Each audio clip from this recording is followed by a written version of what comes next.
Et j'aimerais parler d'un autre type d'investissement maintenant que nous faisons en France. Au-delà de simplement la création de valeur, c'est l'investissement que nous faisons dans des programmes d'éducation à travers nos branches non-profit.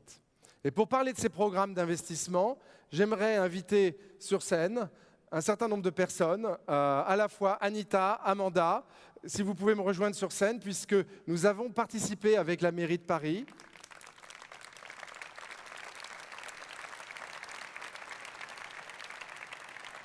Avec la mairie de Paris, bienvenue au Salesforce World Tour. Merci. Parce que c'est votre première fois sur une scène avec 5000 personnes dans la salle. Oui. Je ne vous mets pas de pression. Alors, j'aimerais parler maintenant avec vous d'un programme important qui s'appelle Paris Code, qui est un programme que nous avons fait avec la mairie de Paris. Des applaudissements. On va revenir, on va aller plus en détail sur le programme Paris Code. Le programme Paris Code, c'est vraiment de créer de l'emploi digital à Paris et en particulier de financer un certain nombre d'organismes de formation autour de la transformation digitale et d'organismes de formation. Et vous êtes toutes les deux ce qu'on appelle les Paris Codiennes, donc deux personnes qui bénéficient de cet investissement de la mairie de Paris auquel Salesforce contribue, à la fois avec des moyens technologiques, mais aussi la plateforme Trailhead, on y reviendra. Et vous faites partie d'un organisme de formation qui s'appelle Social Builder. Alors, est-ce que peut-être, Anita, vous pouvez nous parler de Social Builder en quelques mots? Qu'est-ce que Social Builder? Oui, alors, avec le micro. En ce qui me concerne, j'ai une expérience de 7 ans dans la communication et le marketing offline.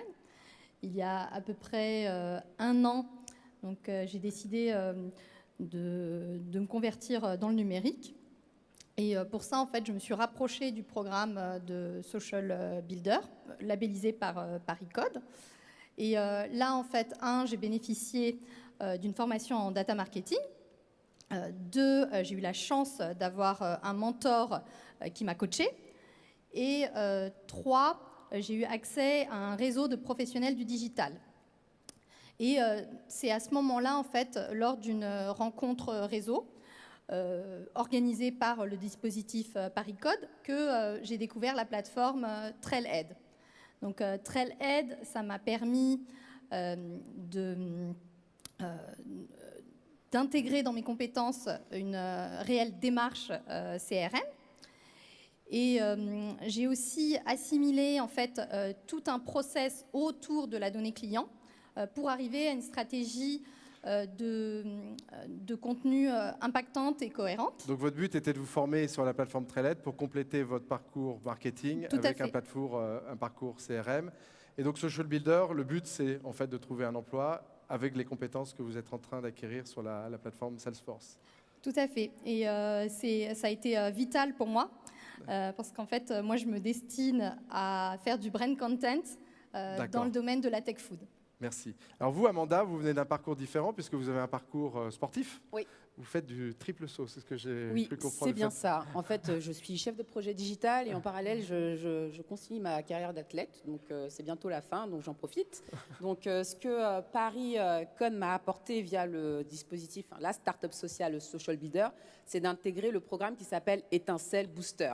Donc, Étincelle Booster est un programme qui permet aux femmes. Ça vise la promotion, la mixité des femmes dans le monde du numérique. Donc, via Étincelle Booster, j'ai eu l'occasion d'avoir un séminaire en leadership, des sessions de coaching, du mentorat avec des professionnels du numérique comme Anita l'a cité et de participer à des événements réseau tels que chez Salesforce, Google, Criteo, Bob Emploi.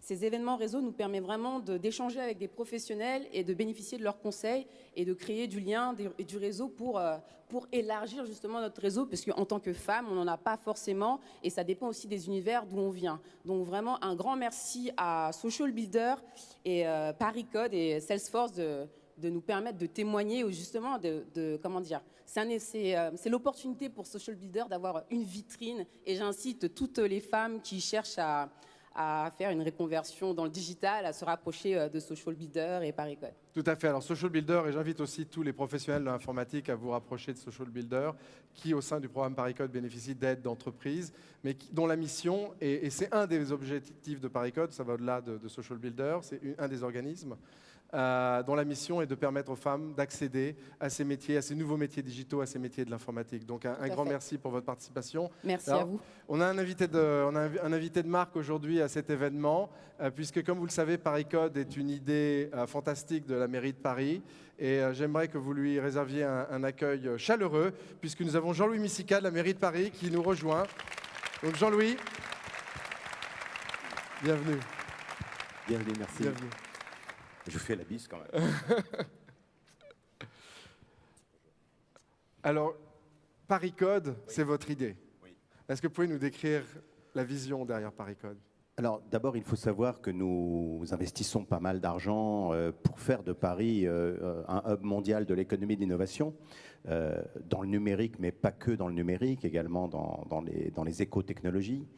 Et vous le savez peut-être encore mieux que moi, un des gros problèmes auxquels nous allons nous heurter dans les années qui viennent, c'est la pénurie de développeurs, de codeurs et de spécialistes du numérique. Et en même temps, il se trouve qu'il y a une situation à Paris, notamment dans les quartiers populaires, où des jeunes décrochent du système scolaire, où il y a inadéquation entre la formation et les emplois qui sont créés et qui seront créés. Et donc, l'idée de ParisCode est une idée assez simple. Ça consiste justement à faire tenir ensemble tous ces éléments-là. D'un côté, le fait qu'on va avoir besoin de plus en plus de gens formés dans le domaine du numérique. De l'autre, le fait qu'il y a des startups qui apparaissent. Vous avez parlé de Social Builder, il y a aussi Webforce 3, il y a Simplon.co, qui sont des startups qui envisagent la formation au numérique de façon un peu révolutionnaire, un peu disruptive. Et puis, il y a des jeunes qui cherchent leur voie. Et il y a des entreprises qui sont prêtes à s'impliquer. Voilà, et nous avons créé un petit écosystème comme ça, avec des entreprises comme la vôtre, avec des startups comme Simplon.co, Social Builder, et avec des jeunes et des moins jeunes qui voulaient soit se former, soit se reconvertir. Et c'est vraiment une vision qu'on partage, où le monde à la fois politique mais aussi de l'entreprise doivent collaborer, puisque nous sommes dans une phase de transition importante. Et donc, je vous remercie pour être clairement en avance sur ce sujet. Alors ici, vous avez dans cette salle et dans l'événement 12 000 personnes qui se sont inscrites pour parler d'innovation, de transformation. Quel serait votre message ? Le message est simple, hein, c'est que nous sommes, mais vous l'avez dit vous-même avec de magnifiques slides, nous sommes dans une période de révolution technologique absolument extraordinaire, comme si on combinait à la fois la révolution industrielle et la révolution numérique. Les technologies cognitives bouleversent nos façons de travailler, nos façons de penser. Il va y avoir l'intelligence artificielle. Alors tout ça, bien sûr, fait un peu peur. On parle d'ubérisation de la société, on dit que les emplois vont être détruits. On sait très bien que ces périodes sont des périodes d'inquiétude, mais également d'espoir. Et je crois que nous devons être capables ensemble d'identifier les problèmes et de les résoudre. C'est pour cela qu'il y a besoin d'une collaboration entre les entreprises et les responsables politiques. Moi, je suis un ancien chef d'entreprise, hein, et je viens du monde du numérique, donc j'ai une vision assez claire des aspects positifs de la transformation numérique, mais je crois vraiment qu'il ne faut pas avoir peur, hein. Il faut apprendre à travailler ensemble, apprendre à se connaître, et puis avoir le droit à l'erreur, donc l'expérimentation. Il faut expérimenter, et cette expérimentation, elle passe par des collaborations, des inventions. ParisCode avait ceci de particulier, que c'était un appel à projet, et que même donc les formateurs se sont mis à travailler ensemble, à se connaître pour venir avec des propositions innovantes.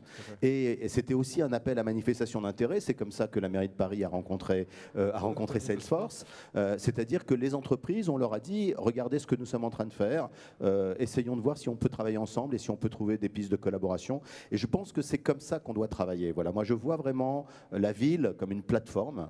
Vous êtes une plateforme, la ville doit être une plateforme et les plateformes doivent travailler ensemble. Et c'est un très bon résumé, et clairement notre objectif, on s'est fixé, vous et moi, quand on s'est rencontrés il y a un an, de former 1000 personnes en un an. Vous êtes dans la première vague des ParisCodeurs, donc notre but final, bien entendu, c'est que vous trouviez un emploi. dans cet écosystème, et sont peut-être avec des gens dans cette salle. Donc je vous souhaite en tout cas, dans les prochains mois, de valoriser tout le travail que vous faites d'investissement dans le programme Paris Code et Social Builder. Donc en tout cas, un grand merci pour être une tête de pont sur cette transformation de Paris dans le monde digital, Jean-Louis. Et merci à Salesforce d'être partie prenante de Paris Code et d'être un des grands acteurs de Paris Code. Merci beaucoup. Merci, je vous remercie. Merci à vous. Merci à vous.